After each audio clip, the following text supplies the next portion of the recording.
Well, you know, what we could do was we could just simply say, look, why don't we let communities keep the sales taxes and the commercial and industrial taxes that they generate?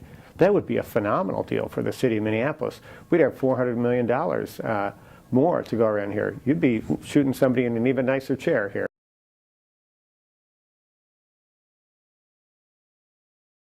The city of Minneapolis is a net exporter of dollars to the state, as we've talked about.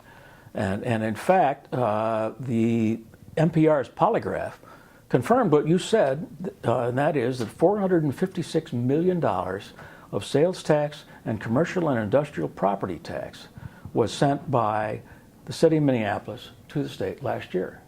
That's correct. And in fact, between 2003 and 2008, we sent about $2.86 billion in sales and commercial industrial taxes to the state. That's a pretty good deal. I'd like a good friend who'd hand me $2.86 billion and I wouldn't turn around by stealing their wallet. Yeah. Well, maybe you can work out some sort of a fat commission deal with the state for the city, and you won't have to worry about local government aid. We could just simply say, look, why don't we let communities keep the sales taxes and the commercial and industrial taxes that they generate?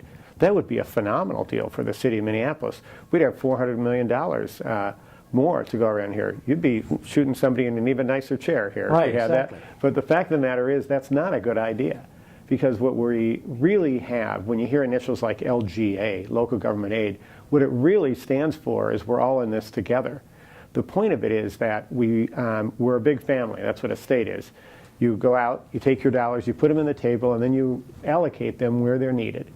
And that's what we do. So we take some of the money from the city of Minneapolis and we move it to other places.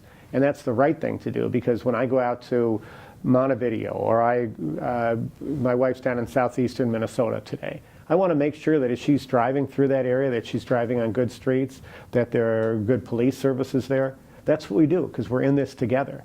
This language and rhetoric and politics at the Capitol with the House Republicans of trying to divide us is not only bad politics, but I think it's also un-Minnesotan.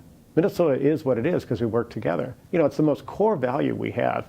If you just think about people who settled this area, and you think about when you had a barn to put up, you didn't struggle to get that girder up yourself and just wish that you were stronger or Paul Bunyan.